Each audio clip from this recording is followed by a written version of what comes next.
Tujuan kita itu adalah belajar dengan waktu seminimal mungkin, tapi menghasilkan outcome semaksimal mungkin. Jadi gini, saranku buatlah game seperti berikut. Pertama, third person parkour platformer. Kenapa third person parkour platformer? Karena kita akan mempelajari berbagai mekanik-mekanik yang ada di dalamnya. Dari mekanik pertama yaitu adalah mekanik player movement itu sendiri. Nah, player movement di sini yang kumaksud adalah player movement yang memiliki 6 stage. Stage apa aja itu? Pertama adalah stage walk atau berjalan, kemudian adalah stage jogging atau lari-lari kecil, ketiga adalah stage sprinting atau lari yang buanter, keempat adalah stage jumping atau melompat, kelima adalah stage vaulting atau memanjat, keenam adalah stage look around atau melihat ke sekitar. Jadi gini, sebelumnya aku mau disclaimer dulu. Kalau kalian nggak nonton video ini sampai selesai, kalian pasti akan mengira ini sangat sulit bagi seorang pemula. Kalian pasti akan mengira ini sangat hardcore, sesuatu yang betul-betul luar biasa besar yang harus dipelajari oleh seorang pemula. Tapi kalau kalian menonton video ini sampai akhir, kalian akan tahu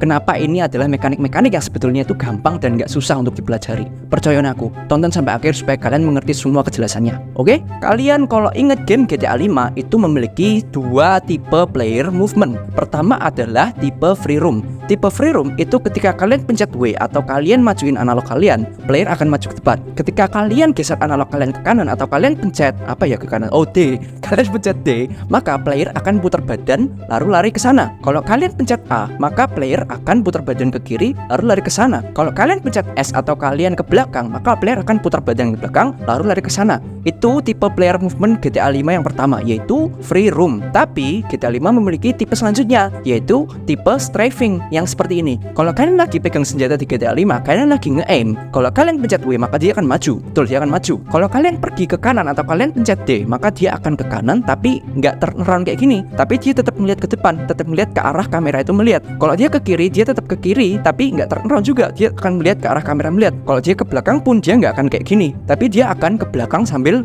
ngelihat ke arah kamera itu melihat. Nah, jadi player movement yang harus kalian pelajari haruslah seperti GTA 5 ini, memiliki dua tipe, free roam sama strafing. Mungkin ini terdengar sulit, ribet, belibet, jelimet, hardcore. Tapi percaya aku, kalau kalian mempraktekkan apa yang aku jelaskan di videoku sebelumnya, yaitu hal-hal apa yang harus dipelajari game development, maka kalian akan menjalani ini semua dengan mudah. Dan yang ku maksud dengan vaulting atau look around adalah ketika player itu mendeteksi objek yang ada di depannya. Misalnya, ada objek di depan player itu yang seperutnya player. Maka, nanti ketika player pencet lompat, maka nggak akan dia lompat, tapi dia akan vaulting atau memanjat objek itu. Terus, ketika misalnya ada objek lagi tapi tingginya segini, nanti player juga nggak akan lompat tapi akan memanjat objek itu dengan animasi yang berbeda. Jadi vaulting ada dua tipe, yang objek sedengan sama objek yang overhead. Nah, yang aku maksud dengan look around itu adalah player bisa melihat seperti ini.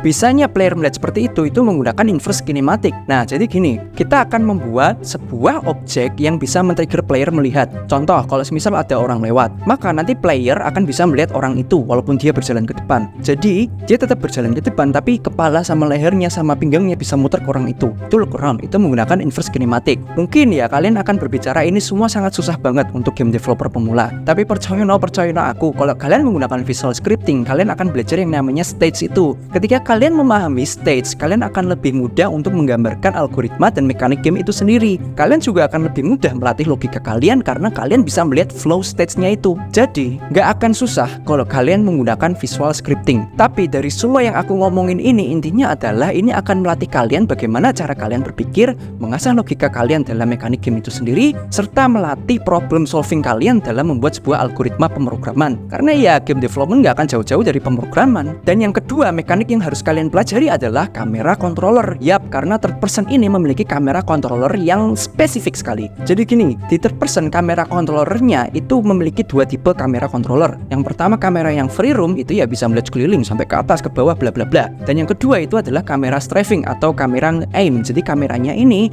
akan bisa nge-zoom in, nge-zoom out seperti itu. Dan yang ketiga, kamera controller ini memiliki collision. Artinya ketika kamera ini nabrak mobil, atau kamera ini nabrak objek, atau kamera ini nabrak tembok, atau kamera ini nabrak tanah, dia nggak akan nembus tuh tanah, atau dia nggak akan nembus tuh tembok, dia nggak akan nembus tuh objek, tapi dia akan menghindari objek itu dengan maju ke depan, ya kan? Kalau kalian notice di game-game GTA itu, kalau kameranya nabrak objek, dia akan maju ke playernya kan, jadi nggak akan nembus objeknya itu. Nah, untuk kamera controller ini sebetulnya itu udah ada presetnya sih, sebetulnya nggak perlu kalian pelajari lagi mekaniknya karena ini udah ada presetnya, udah ada asetnya, dan itu gratis dan memang itu bawaan dari game engine masing-masing. Dan sekarang kalau kalian udah memiliki player movement sama sama kamera controller third person yang betul-betul mumpuni atau udah komplit, maka sekarang yang harus kalian pelajari adalah mekanik event behavior. Artinya, misalnya gini, tadi kan playernya bisa lompat. Nah, sekarang kita buat eventnya. Misalnya gini, apa yang terjadi ketika player jatuh ketinggian X meter? Apa yang terjadi ketika player jatuh dari ketinggian Y sampai Z meter? Jadi semisal nih, kalau player jatuh dari ketinggian 10, maka dia akan fan-fan aja dan animasi jatuhnya adalah biasa aja. Tapi kalau player jatuh dari ketinggian lebih dari 15, maka health-nya akan berkurang dan animasi jatuhnya udah mulai kayak wah.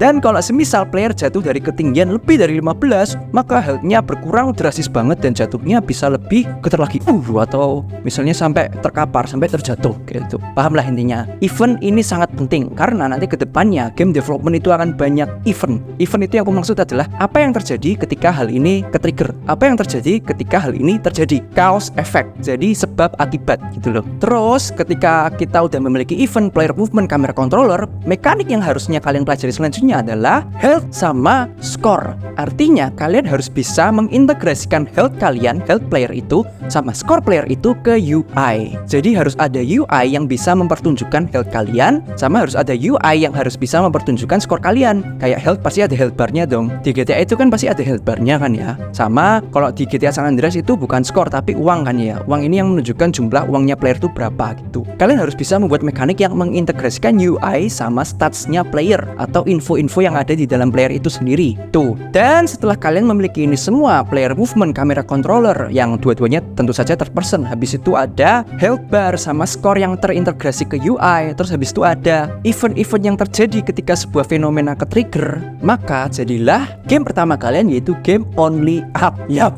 Jadi ini semua itu sebetulnya dasar untuk membuat game only up supaya kalian bisa mengerti basic dari game development ini. Tapi intinya adalah dari semua ini adalah nggak susah kalau kalian mau belajar menggunakan visual scripting atau AI. Sekarang ada AI, jadi udah nggak ada alasan lagi untuk semuanya ini susah. Bener, aku nggak bohong. Bukan semena-mena karena aku udah mempelajari ini, bukan. Karena waktu pertama aku belajar game development, aku juga mempelajari mekanik ini, brah. Aku juga langsung mempelajari third person ini. Yang mana pada waktu itu orang-orang liatnya tuh kayak gila lu, langsung belajar kayak gituan, hardcore programmer lu ya. Padahal enggak, ini semuanya itu gampang dipelajari kalau kita mempelajari sebuah stage, kalau kita melihat sebuah flow dari algoritma, kalau kita menggunakan visual scripting. Tapi kembali lagi ke pendapat kalian masing-masing, ke keinginan kalian masing-masing, ke saran kalian masing-masing. Kalau aku pribadi menyarankan kalian menggunakan visual scripting supaya kalian bisa achieve yang orang-orang lihat ini tuh sebetulnya udah hardcore gitu loh, mekanik yang udah susah. Padahal enggak kalau kita menggunakan visual scripting. Bener, gampang kalau kita menggunakan visual scripting. Itu akan melatih logika kita karena kita bisa melihat visualnya. Makanya namanya visual scripting. Dan buat kalian yang masih nggak percaya atau kalian yang menentang kalau aku ini bukan seorang game developer, maka kalian bisa kunjungi itch.io ku, atau kalian bisa cek video-video YouTube awalku,